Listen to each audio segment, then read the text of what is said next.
नमस्कार।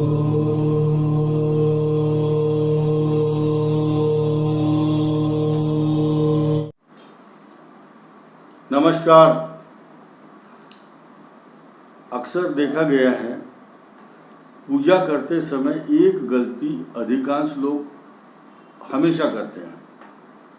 आज आपको वो गलती सुधारने का मैं तरीका बताऊंगा।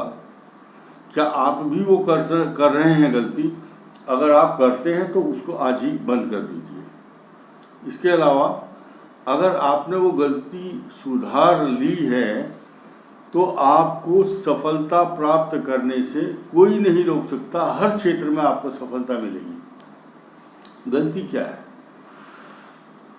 जब ध्रुव और प्रहलाद जंगल में गए, नारद जी ने एक मंत्र दिया कि बेटा, भगवान को अगर पाना है तो ये मंत्र है। द्वादशा अक्षरी मंत्र। द्वादश का मतलब होता है 12 अक्षरों का ये मंत्र ले लो तो आपको भगवान की प्राप्ति होगी। आपके ऊपर भगवान की कृपा होगी, आपके सब काम सफल होंगे। वो मंत्र बताया, वो मंत्र मैं आपको बता रहा हूं। ओम नमो भगवते वासुदेवाय। ये 12 अक्षरों का मंत्र आप गिन सकते हैं। लोग क्या करते हैं गलती? ओम नमो भगवते वासुदेवाय फिर लिख देते हैं नमः, फिर बोलते हैं। ये गलत है। देखिए, ये पूरे संसार का जो नेटवर्क है 10 नंबरों में छिपा हुआ है। हर आदमी के मोबाइल के नंबर कितने हैं? 10। अब 10 में अगर 11 जोड़ दोगे या 1 कम कर दोगे तो मोबाइल का नेटवर्क जुड़ेगा नहीं। भगवान से जुड़ने के लिए आपको 12 अक्षरों का मंत्र ही जपना है। क्यों? क्योंकि 12 ही राशि है संसार में। 12 राशियों के ही लोग हैं इस संसार में। 13वीं राशि कोई नहीं बनी आज तक। तो एक राशि का एक मंत्र है, ओम नमो भगवते वासुदेवाय। बस इतना ही मंत्र है, ज्यादा नहीं बोलना। अब जब उनको परम पद प्राप्त करने के लिए कहा गया कि परम पद प्राप्त होगा तो इस मंत्र को जपो, उन्होंने जपा और भगवान के परम पद को प्राप्त किया। भगवान ने पूछा प्रहलाद से, बताओ क्या इच्छा है? तो यही इच्छा अगर आप चाहते कि भगवान आपसे पूछे तो यही काम करना है आपको। इसके अलावा आप एक चीज ध्यान रखना, जब आप इस मंत्र को पढ़ोगे, बार बार रटोगे, एक बार भी बोलो चाहे 10 बार बोलो, ये आपके पास कितना समय है और कितना आप जप सकते हैं, कितनी बैठने की क्षमता है। आप 4 पैर पे भी बैठ सकते हो अगर आप असमर्थ हैं बैठने में, नीचे कुर्सी पर बैठ के करो। तो बताया, राम नाम रटते रहो जब तक घट में प्राण, कभी तो दीन दयाल के भनक पड़ेगी कान। भगवान के कान में आपकी मोबाइल की घंटी जैसे बजती है, ऐसे ही भगवान के कान में नोटिफिकेशन आएगा कि कोई भक्त उनको पुकार रहा है। तो इसलिए मंत्रों की शक्ति को, मंत्र किसके अधीन है? मंत्रों के अधीन है देवता, और देवता किसके अधीन है? ब्राह्मणों के अधीन है। मंत्रों के अधीन है और मंत्र ब्राह्मणों के अधीन है।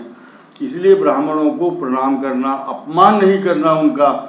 और मैंने जो मंत्र बताया है इसकी दक्षिणा क्या है, मेरी फीस क्या है? मेरे चैनल को सब्सक्राइब करें और बेल आइकन दबाएं और इस अच्छाई को, इस ज्ञान को सब तक फैलाओ ताकि पूरे संसार में ये अच्छाई फैल जाए और ईश्वर के प्रति आपकी आस्था बने और भगवान की कृपा आपके ऊपर हो। आप अगर सफल होंगे तो हमारा देश सफल होगा, हमारा देश उन्नति करेगा। इसीलिए अच्छे काम करने हैं, गलत काम से दूर रहना, अंधविश्वास में नहीं फंसना है। भगवान कहते हैं कि मुझे सिर्फ एक बार श्रद्धा से प्रणाम अगर कर लेते हैं, आप संस्कृत नहीं जानते, मंत्र नहीं जानते, तो सिर्फ ओम विष्णवे नमः इतना ही बोल सकते हैं। तो भगवान तो जरा सी भी अगर उनको आहट हो जाए तो प्रेम के भूखे हैं और उसके पास दौड़े दौड़े चले आते हैं। इस बात का प्रमाण द्रौपदी है, इस बात का प्रमाण शबरी है, जिन्होंने बहुत दिन तक इंतजार की। अंततोगत्वा भगवान को उनके पास जाना पड़ता है। ये देखिए, केवट से बड़ा कोई योद्धा नहीं था जिसने भगवान को जपा, और गिद्ध से बड़ा कोई योद्धा नहीं था, रावण को हराया उसने, लेकिन रावण ने उसका एक पंख काट दिया। गिद्ध कहता है जटायु कि जब तक मेरे पास पंख थे मैं भगवान के पास नहीं पहुंच पाया, लेकिन जब मेरे पंख कट गए तो भगवान को मेरे पास आना पड़ा। तो जब अहंकार करता है मनुष्य तो भगवान नहीं आते। जिस दिन अहंकार निकल जाता है भगवान आ जाते हैं। कहावत है, जब मैं था, मैं का मतलब अहंकार आपके अंदर, तब हरि नहीं आ सकते, और जब हरि है तो मैं नहीं, मैं जो है अहंकार भाग जाता है। भगवान अंतःकरण में प्रविष्ट कर जाते हैं। तो इस मंत्र को आप रट लीजिए, ओम नमो भगवते वासुदेवाय। ये गलती कभी ना करें कि मंत्र को 9 अक्षर का, 10 का, 14 का मत बोलो।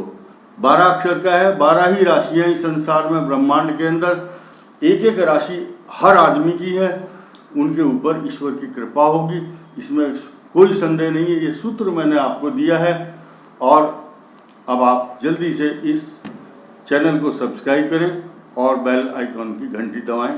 धन्यवाद, नमस्कार।